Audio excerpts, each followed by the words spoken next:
Hello students, हम लोग एक न्यू टॉपिक शुरू करेंगे आरएनए वर्ल्ड। एक्चुअल में डीएनए में मैंने न्यूक्लिक एसिड पढ़ा दिया था, बता दिया था पूरा का पूरा। न्यूक्लिक एसिड का टाइप्स डीएनए आरएनए बताया था, जिसमें डीएनए का स्ट्रक्चर हो गया था। DNA which one is better genetic material, DNA और आरएनए ये बता दिया था। इसके बाद how DNA act as genetic material ये बता दिया था। इसके बाद है आरएनए वर्ल्ड। एक्चुअल में आरएनए वर्ल्ड नाम है, लेकिन इस टॉपिक के अंदर हम लोग पढ़ेंगे डीएनए का रेप्लिकेशन। अब इस टॉपिक का नाम आरएनए वर्ल्ड आखिर है क्यों, या what do you mean by the term RNA world. Actual में जब इवोल्यूशन हुआ था, शुरू में इनिशियल जो अर्थ बनी थी, तो ये माना जाता है या एविडेंस है, चूँकि कोई था नहीं देखने के लिए, एविडेंस ही हम एक्सेप्ट करते हैं। एविडेंस तब हम एक्सेप्ट करते हैं जब विजिबल प्रूफ नहीं होता है। तो एविडेंस ये बोलते हैं कि जो इनिशियल अर्थ थी, एविडेंसेज ये बोलते हैं कि इनिशियल अर्थ वाज रिड्यूसिंग। उस समय इस अर्थ पे क्या था, ऑक्सीजन नहीं था। जब इवोल्यूशन हुआ तो पढ़े होंगे, +1 में बताया भी था मैंने कि सबसे पहले एटम्स बने थे, एटम्स से मॉलिक्यूल बने, मॉलिक्यूल से कंपाउंड बने, और कंपाउंड से पहली बार सेल बना। ये नीचे वाले होते हैं नॉन लिविंग लेयर, इनको बोलते हैं नॉन लिविंग लेयर। ऊपर फिर ये लिविंग लेयर है। सेल के बाद टिश्यूज़ बन गए, टिश्यूज़ के बाद ऑर्गन बन गए, फिर ऑर्गन सिस्टम बन गया, और फाइनली ऑर्गेनिज्म बन गया। ऊपर वाले को बोलते हैं लिविंग लेयर। क्लियर। अब देखो हुआ क्या, जब कंपाउंड बने थे डिफरेंट, तो उस कंपाउंड के रूप में पहले सिंपल शुगर, उसमें भी मिलेगा तुमको, इवोल्यूशन में ये बताऊंगा मैं, अभी बताऊंगा तो बहुत लेंदी हो जाएगा। शॉर्ट फॉर्म में ये जानो कि शुरू में जो बने थे तो सिंपल कंपाउंड्स बने थे, जैसे मोनोमर बने थे, और मोनोमर जैसे जैसे जुड़ते गए उनके डाइमर या पॉलीमर बनते गए। जैसे मोनोसेकेराइड बना, फिर डाइसेकेराइड बना, ओलिगोसेकेराइड बना, फिर पॉलीसेकेराइड बना। वैसे ही मोनोपेप्टाइड, डाइपेप्टाइड, ओलिगोपेप्टाइड, पॉलीपेप्टाइड बना। उसी तरह से सबसे पहले क्या बने थे, तो न्यूक्लियोटाइड बने थे। क्या बने थे, न्यूक्लियोटाइड। फिर 2 न्यूक्लियोटाइड जुड़ गए तो क्या बने, डाई न्यूक्लियोटाइड बने। और जब कई न्यूक्लियोटाइड जुड़ गए तो क्या बन गया, पॉलीन्यूक्लियोटाइड जुड़ गया। तो जो पॉलीन्यूक्लियोटाइड पहली बार इस अर्थ पे बना था, वो पॉलीन्यूक्लियोटाइड रिड्यूसिंग शुगर था, या राइबोज था, या आरएनए था। अगर आपको आरएनए बनाना हो, राइबोज शुगर, तो आप यहाँ OH लिख दीजिए, राइबोज शुगर हो जाएगा। अगर OH नहीं लिखते हैं तो वो डीऑक्सीराइबोज शुगर हो जाएगा। तो जो शुरू में इस अर्थ पे न्यूक्लियोटाइड बना था, वो राइबो न्यूक्लियोटाइड बना था, या राइबोज शुगर बना था। डीऑक्सीराइबोज शुगर तो तब बना जब इस अर्थ पे ऑक्सीडेशन हुआ या ऑक्सीजन इवॉल्व हुआ। ये हालांकि ये एग्जैक्ट एविडेंस है नहीं कि कब बना था, लेकिन इनिशियल जो जेनेटिक मटेरियल था, शुरू का जो जेनेटिक मटेरियल था, वो आरएनए था। अभी भी जेनेटिक मटेरियल वायरस का आरएनए होता है। हालांकि इवोल्यूशन में पढ़ेंगे 2 तरह का इवोल्यूशन होता है, एक प्रोग्रेसिव जब सिंपल से कॉम्प्लेक्स बनता है, और एक होता है रेट्रोग्रेसिव जब कॉम्प्लेक्स से सिंपल बनता है। जैसे मेटामॉर्फोसिस में भी पढ़े होंगे। एक होता है क्या कहते हैं उसको, प्रोग्रेसिव मेटामॉर्फोसिस, और एक होता है रेट्रोग्रेसिव मेटामॉर्फोसिस। भाई जब लार्वा कॉम्प्लेक्स हो, एडल्ट सिंपल हो, हर्डमानिया पढ़ा होगा, तो उसको रेट्रोग्रेसिव मेटामॉर्फोसिस कहते हैं। प्रोग्रेसिव जैसे फ्रॉग में पढ़ा होगा कि लार्वा सिंपल हो और एडल्ट कॉम्प्लेक्स हो, प्रोग्रेसिव मेटामॉर्फोसिस। तो उसी तरह से इसमें भी शुरू में क्या था कि राइबोज शुगर बना था। वो राइबोज शुगर किसी न किसी मतलब क्या कहते हैं, इवोल्यूशनरी चेंज के अंडर में ये राइबोज शुगर बाद में चेंज होकर किस में बदल गया, डीऑक्सीराइबोज शुगर में चेंज हो गया। और जब डीऑक्सीराइबोज शुगर में चेंज हो गया, यानी कि सेकंड नंबर कार्बन का एक ऑक्सीजन क्या हो गया, इसका ऑक्सीडाइज हो गया। मैं पूरा डिटेल बना देता हूँ, बताया भी था मैंने। ये राइबोज शुगर है, इस राइबोज शुगर का, ये राइबोज शुगर में OH लगा दिया, first carbon, second carbon, third carbon, ये हो गया, ये फोर्थ कार्बन, और ये fifth carbon. Fifth carbon CH2OH। अब ये है ribose. During evolution, course of evolution, the oxygen of second carbon atom get oxidized. इसका ऑक्सीजन क्या हो गया? ऑक्सीडाइज्ड हो गया, एक नेसेंट ऑक्सीजन रिमूव हो गया। And this ribose sugar change into deoxyribose sugar. ये राइबोज शुगर किस में चेंज हो गया? डीऑक्सी राइबोज शुगर में चेंज हो गया। और यही बोला जाता है कि आरएनए से क्या बना? डीएनए बना। डीएनए से आरएनए नहीं बना, आरएनए से डीएनए बना। During course of evolution second number carbon oxygen of second number carbon get oxidized and ribose sugar change into deoxyribose sugar. यही डीऑक्सी राइबोज शुगर में चेंज हो गया। तो इनिशियल जो जेनेटिक मटेरियल था वो आरएनए था।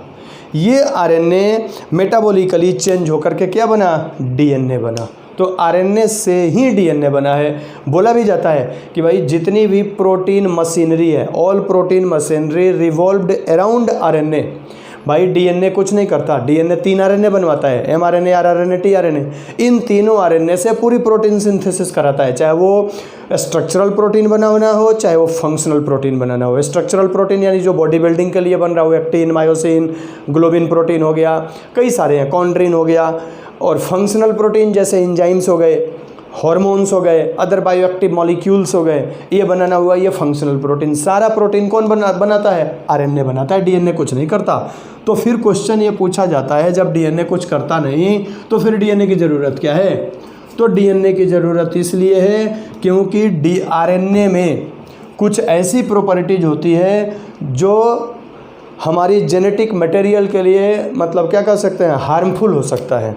अदरवाइज़ जितना है, बताया था मैंने सेंट्रल डॉगमा, डीएनए ट्रांसक्रिप्शन करता है और ट्रांसक्रिप्शन के थ्रू क्या बनवाएगा? आरएनए बनवाएगा। बताया भी था मैंने, आरएनएज बनवाएगा, एमआरएनए, आरआरएनए, टीआरएनए बनाएगा। और ये तीनों आरएनएज मिल करके क्या बनाते हैं? प्रोटीन बनाते हैं। तो जिस प्रोसेस से बनाते हैं उनको बोलते हैं हम ट्रांसलेशन। एक्चुअल में डीएनए जो मैसेज देगा आरएनए को, वो देगा एटीजीसी के रूप में। आरएनए जब रीड करेगा तो ये टी नहीं होता है आरएनए में, इस थाइमिन के जगह आरएनए में क्या होता है? यूरेसिल, AUCG के रूप में रीड करेगा और फिर उसको ये ट्रांसलेट करेगा किस भाषा में? ATGC के रूप में। इसलिए ट्रांसलेशन बोलते हैं उसको। पढ़े हो गए डायरेक्ट इनडायरेक्ट स्पीच।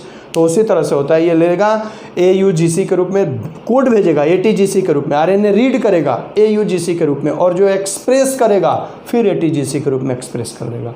इसलिए ट्रांसलेशन बोलते हैं। तो डीएनए जो है वो सारा का सारा काम जब आरएनए से करवा रहा है तो फिर इस डीएनए की ज़रूरत क्या है? बिल्कुल है जी, इस डीएनए की ज़रूरत ये है, इस डीएनए में सबसे बड़ा चीज़ क्या होता है? स्टेबिलिटी होती है, स्टेबल होता है। ये ईजिली रिएक्टिव या हाईली रिएक्टिव नहीं होता है। दूसरा रीजन ये होता है कि इसमें ये आरएनए में एक फ्री ऑक्सीजन होता है सेकंड नंबर कार्बन पे, जो इसको ईजिली मतलब क्या कहते हैं? मोर रिएक्टिव, या ये कह लो कि इसको बहुत मतलब हाईली रिएक्टिव या लेस स्टेबल बना देगा। और ये ऑक्सीजन नहीं होने के कारण ये मोर स्टेबल, लेस रिएक्टिव हो जाएगा। थाइमिन जो होता है वो यूरेसिल से मोर स्टेबल होता है। दूसरा आरएनए ईजिली म्यूटेटेड हो सकता है, बहुत फास्ट म्यूटेटेड हो सकता है। डीएनए ईजिली या फास्ट म्यूटेटेड नहीं हो सकता है। तो जो जेनेटिक मटेरियल के लिए प्रॉपर्टी है वो डीएनए में होता है। तो डीएनए अगर ना रहे तो ये आरएनए जो होते हैं ये स्टेबल नहीं होंगे। जब स्टेबल नहीं होंगे तो हमारी अगली जनरेशन में कोई ज़रूरी नहीं है कि वही चीज़ बने, कुछ और भी बनवा देंगे ये। तो स्टेबिलिटी के लिए डीएनए ज़रूरी है कि ये इजीली म्यूटेटेड नहीं होगा, मोर स्टेबल होगा, चेंज होगा तो बहुत स्लो चेंज होगा। आरएनए में बहुत फास्ट चेंज होता है, कैटालिस्ट की तरह काम कर जाएगा आरएनए। डीएनए ऐसा नहीं करेगा। तो ये तमाम चीज़ होने के कारण डीएनए बेटर जेनेटिक मटेरियल होता है रेदर देन आरएनए। लेकिन आरएनए की ज़रूरत इसलिए है क्योंकि डीएनए अपने मतलब प्रोटीन सिंथेसिस जिस तरह से जितना तेज़ी से आरएनए करेगा उतना तेज़ी से डीएनए नहीं कर सकता, इसलिए आरएनए की ज़रूरत होती है। इसका नाम भी आरएनए वर्ड इसलिए है क्योंकि आगे की जितनी अब मशीनरी हमें पढ़नी है वो सारे के सारे आरएनए के अराउंड में ही रिवॉल्व करती है। तो अगर कोई ये क्वेश्चन आ जाए कि all protein machinery revolved around RNA then what is the need of DNA, तो उसको एक्सप्लेन करके लिख सकते हैं कि और since all protein machinery revolved around RNA but DNA is required because DNA has following properties that are better suited for genetic material. ठीक है, और उसमें 4-5 उसके कैरेक्टर दे देना कि भाई आरएनए में ये OH ग्रुप फ्री होता है, मोर रिएक्टिव बना देगा, डीएनए में ये नहीं होता है, थाइमिन लेस रिएक्टिव होता है, यूरेसिल मोर रिएक्टिव होता है, डीएनए आरएनए बहुत फास्ट म्यूटेटेड हो जाएगा, डीएनए स्लो म्यूटेटेड होगा, आरएनए जो होता है वो अनस्टेबल के अलावा क्या कहते हैं उसमें बहुत आरएनए मतलब बहुत तेज़ी से या फास्ट रिएक्टिव होता है या म्यूटेटेड हो जाएगा, डीएनए बहुत स्लो या मतलब ये कहो कि बहुत फास्ट म्यूटेटेड नहीं होगा। ये मेन कंडीशंस लिख देना इसमें। तो आरएनए वर्ड में यही है कि डीएनए से आरएनए बनेगा, इस सेंट्रल डॉग्मा भी बोलते हैं इसको, और आरएनए से फिर प्रोटीन बनेगा। तो इसमें जितनी भी फंक्शन हमें पढ़ने हैं वो टोटल आरएनए का पढ़ना है, इसीलिए इस टॉपिक का नाम दे दिया आरएनए वर्ड। अब ये डीएनए से आरएनए बनता कैसे है उसको बोलते हैं डीएनए रेप्लिकेशन। इस पूरे चैप्टर में इसको हम बोलते हैं सेंट्रल डॉग्मा, इस इवेंट को बोलते हैं सेंट्रल डॉग्मा। एक और भी प्रोसेस होता है, इसमें क्या होता है कि होगा क्या कि आरएनए से डीएनए है, ये डीएनए से बनेगा क्या आरएनए। होता क्या है कि आरएनए से उल्टा डीएनए भी बनेगा, फिर डीएनए से आरएनए बन जाएगा और तब इससे प्रोटीन बनेगा। इसको हम बोलते हैं रिवर्स ट्रांसक्रिप्शन। यहाँ जो एंजाइम यूज होगा, जैसे नॉर्मल जो होता है वो होता है ट्रांसक्रिप्शन, नॉर्मल जो होगा उसको बोलेंगे ट्रांसक्रिप्शन, और यहाँ जो प्रोसेस होगा इसको बोलेंगे रिवर्स ट्रांसक्रिप्शन, रिवर्स ट्रांसक्रिप्शन। और ये आगे का जो होगा उसको बोलेंगे हम ट्रांसलेशन। क्लियर? तो ये दो तरह के इवेंट होते हैं, एक ट्रांसक्रिप्शन, ट्रांसलेशन, इसको रिवर्स ट्रांसक्रिप्शन बोला जाता है। अब हमें आरएनए का ट्रांसक्रिप्शन पढ़ना है कि कैसे डीएनए आरएनए को बनाता है और फिर आरएनए से प्रोटीन बनता है। तो पहले हम लोग डीएनए रेप्लिकेशन पढ़ेंगे, यानी ट्रांसक्रिप्शन होगा, फिर ट्रांसलेशन पढ़ेंगे। अब देखो, दो तरह का होता है डीएनए का ट्रांसक्रिप्शन, एक होता है ऑटोकैटालिटिक, एक होता है हेट्रोकैटालिटिक। जो डीएनए ट्रांसक्रिप्शन होता है या डीएनए रेप्लिकेशन कहते हैं, डीएनए रेप्लिकेशन ट्रांसक्रिप्शन, जो डीएनए रेप्लिकेशन हमें पढ़ना है उसमें देखो क्या पढ़ना है। एक पढ़ना है ऑटोकैटालिटिक, ऑटोकैटालिटिक, और दूसरा पढ़ना है इसमें हेट्रोकैटालिटिक, हेट्रोकैटालिटिक। तो ऑटोकैटालिटिक, ऑटो मीन्स होता है सेल्फ, कैटालाइज करना यानी अपने ही समान नए स्ट्रैंड बनाना। When DNA synthesize its complementary copy या identical to its complementary copy then it is called autocatalytic replication. When DNA synthesize their identical या complementary copy with the help of RNA then it is called heterocatalytic replication. जो DNA RNA बनवाएगा, RNA से अपने ही समान protein बनवाएगा, वो हेट्रोकैटालिटिक replication है, उसी को बोलते हैं प्रोटीन सिंथेसिस। और ये ऑटोकैटालिटिक जो होता है ये अपने समान डीएनए अपनी कॉपी बनाता है। तो ऑटोकैटालिटिक में क्या लिखेंगे, DNA synthesize its complementary copy,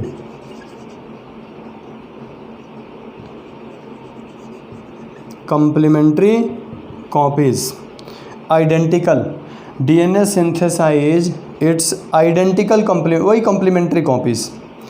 तो उसको बोलेंगे डीएनए डायरेक्टली सिंथेसाइज, यहाँ होना चाहिए था, मैंने थोड़ा सा गड़बड़ लिख दिया है, यहाँ होना चाहिए डीएनए डायरेक्टली सिंथेसाइज, यहाँ एक वर्ड जोड़ देना, directly synthesize its complementary copy. और इसमें क्या होगा, DNA indirectly synthesize its complementary copy with the help of RNA is called heterocatalytic replication. इसमें क्या होगा कि डीएनए इनडायरेक्टली इनडायरेक्टली इसलिए क्योंकि आरएनए से बनवा रहा है भाई, अपने समान अपनी कॉपी बनवानी है। तो एक डीएनए से डीएनए बने, जैसे एक डीएनए है और इससे नया डीएनए बने, तो इसको तो बोलेंगे हम ऑटोकैटालिटिक रिप्लिकेशन। ठीक है, ऑटोकैटालिटिक रिप्लिकेशन। इसमें क्या होगा कि डीएनए से आरएनए बनेगा, आरएनए से प्रोटीन बनेगा, यानी डीएनए अपने ही समान प्रोटीन बनवा रहा है सेल डिवीजन के लिए, तो उसको हेट्रोकैटालिटिक बोलेंगे। DNA indirectly synthesize its complementary copies with the help of RNAs,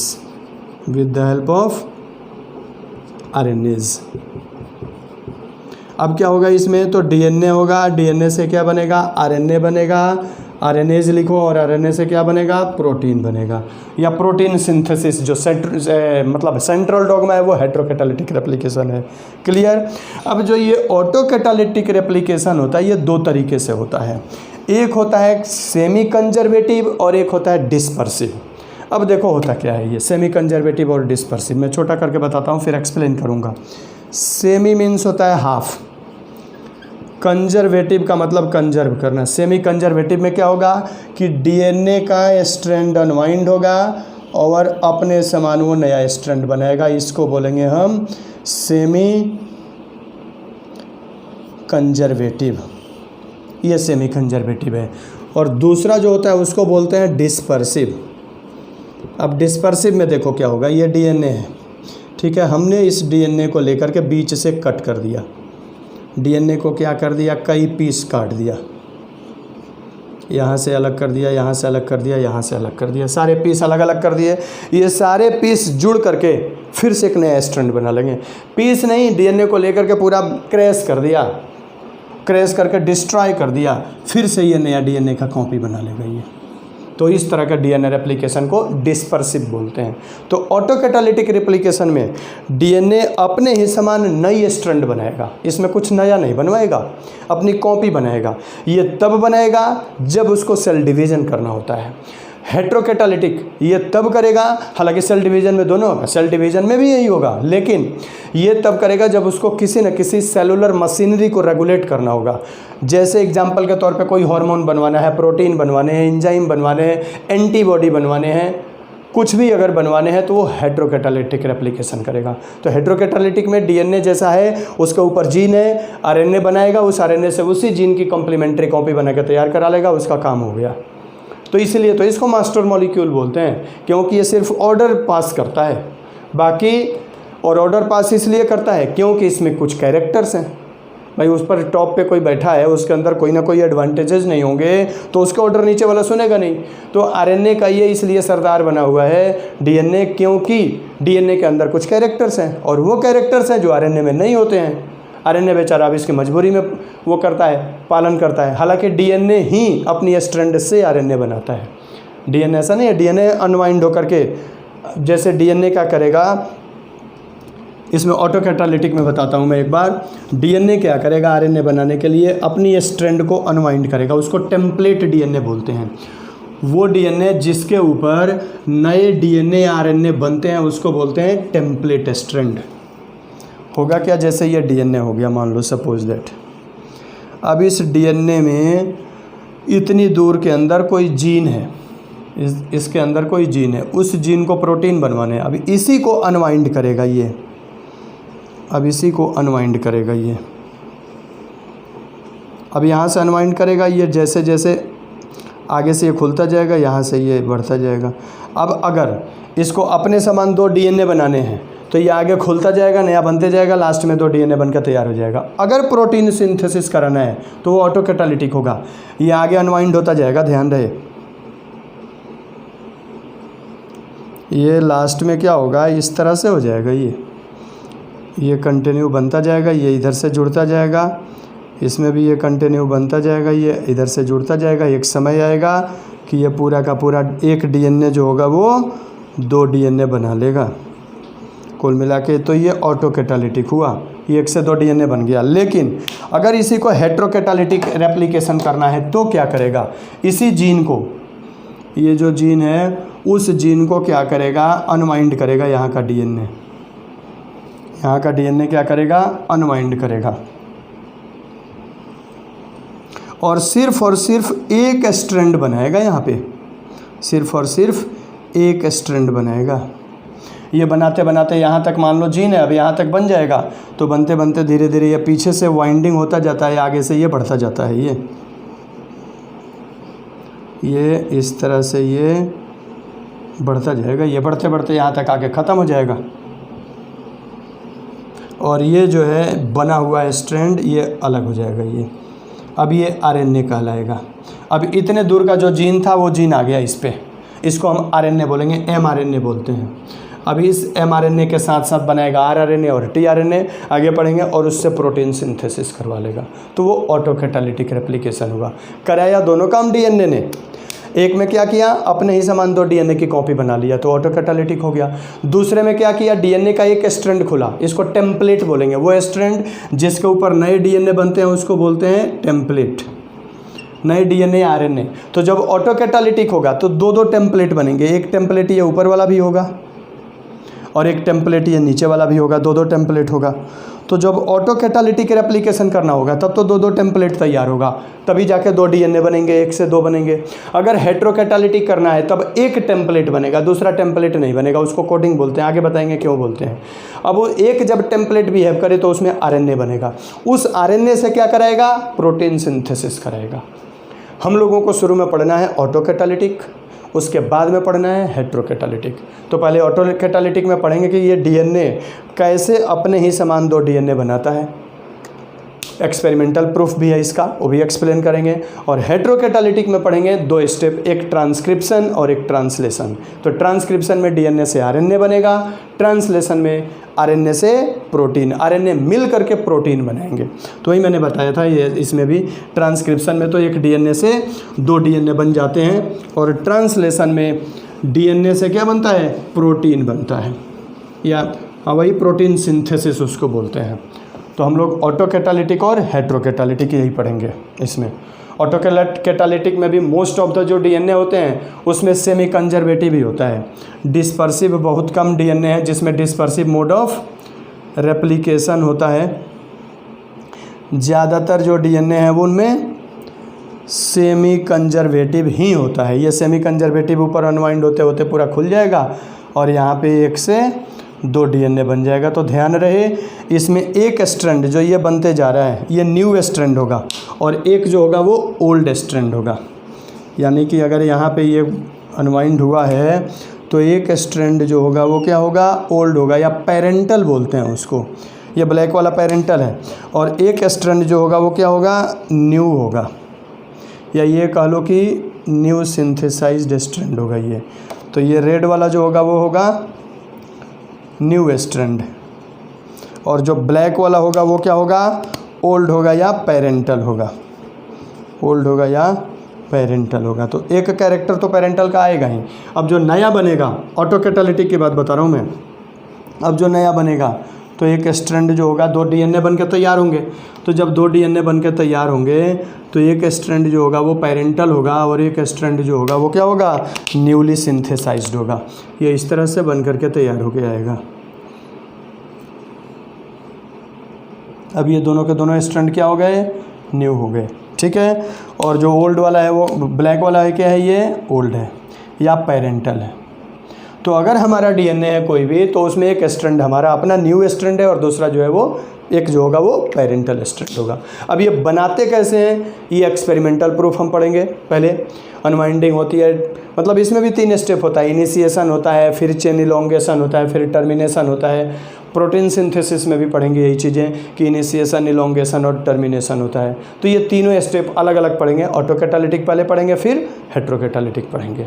इसको नेक्स्ट लेक्चर में एक्सप्लेन करते हैं।